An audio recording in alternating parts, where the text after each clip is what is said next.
How's it going, everyone? We're going through the next part of Rene Girard's Battling to the End section in Chapter 1 called Attack and Defense, Suspended Polarity.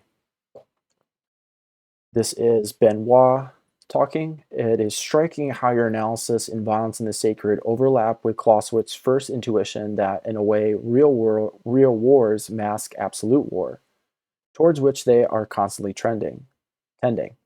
This is like the altercation of victories and defeats that mask reciprocity and towards which that very alternation of reprisals is tending with every reprisal and counter-reprisal. In your theory, as in that of Clausewitz, it is as if one polarity masks another more terrible one, and the succession of zero-sum games leads, through acceleration of reciprocity, to the extermination of the adversary. Rene Girard. Indeed, the polarity is not simple but quite complex. An attack by one adversary does not necessarily lead to the defeat of the other. This explains the need to study the relationship of attack to defense, and brings us to sections 16 and 17 of Chapter 1 of Book 1. The attacker often secures only a temporary victory over the defender. Clausewitz concluded that polarity, then, does not lie in attack or defense, but in the object both seek to achieve, the decision. Napoleon constantly had to attack and to mobilize more and more forces. The defender, by contrast, can prepare a decisive counterattack that is more deadly than the attack. This is the point, and the only point, where polarity applies. This point is absolutely fundamental, and here we are touching on Clausewitz's second great intuition, which takes the form of a paradox. The attacker wants peace, but the defender wants war. Jacques Bainville's book Napoleon is full of remarks by Napoleon that support this interpretation. For example, on the eve of the Russian campaign, the emperor said, "But although I do not wish for war, I am far from wishing to be the Don Quixote of Poland. I have at least the right to insist on Russia remaining loyal to the alliance." Napoleon thus embarked on a slippery slope that forced him to control a whole continent with an iron fist in order to maintain his strategy of establishing an embargo against England. Alexander I secretly wanted war and to return to trading with the English, so he broke the Tilsit agreements, and Kutuzov let Moscow burn in order to prepare the defeat of the Grande Army. In order to understand this, we have to skip to Chapter 7 of Book 6, entitled Interaction Between Attack and Defense. Consider in the abstract how war originates. Essentially, the concept of war does not originate with the attack, because the ultimate object of attack is not fighting, rather it is possession. The idea of war originates with the defense, which does have fighting as its immediate object, since fighting and parrying obviously amount to the same thing. It is thus in the nature of the case that the side that first introduces the element of war, whose point of view brings two parties into existence, is also the side that establishes the initial laws of war. That side is the defense. The defender is thus the one who begins and finishes the war. By the nature of its fortresses, armies, and command, the defending side determines what the attack will be.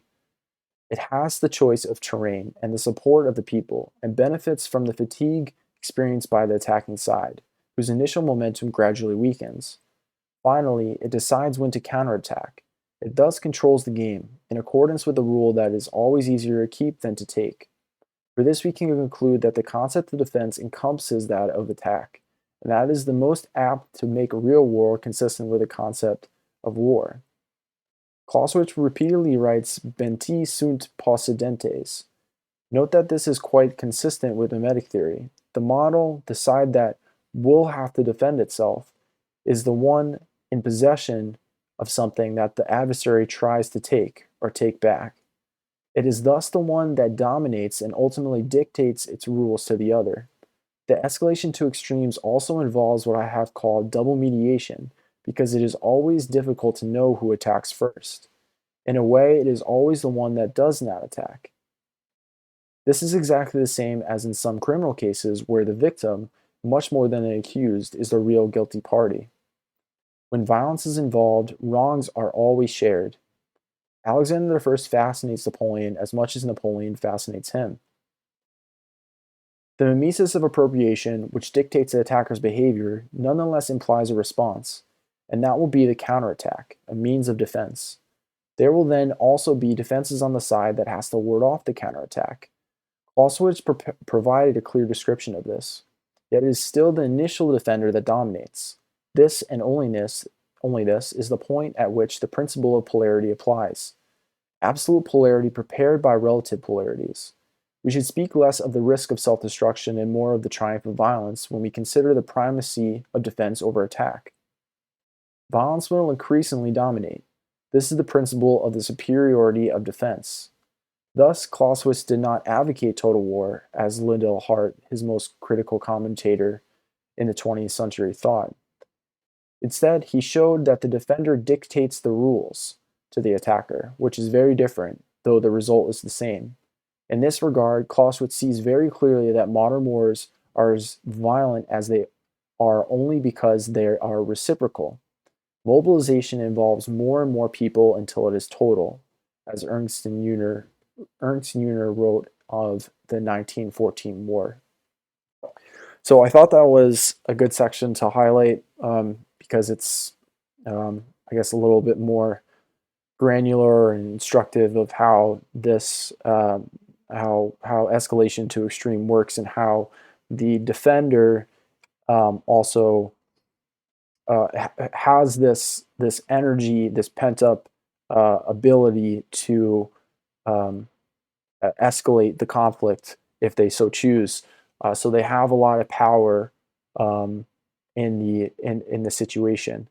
So there's many different ways we can apply that, and I think those are really good to think about. But so how can, as the defender in situations, how can we not escalate violence? How can we reconcile and de-escalate in these situations? I think those are very important things to think about. I'll see you in the next video. Take care.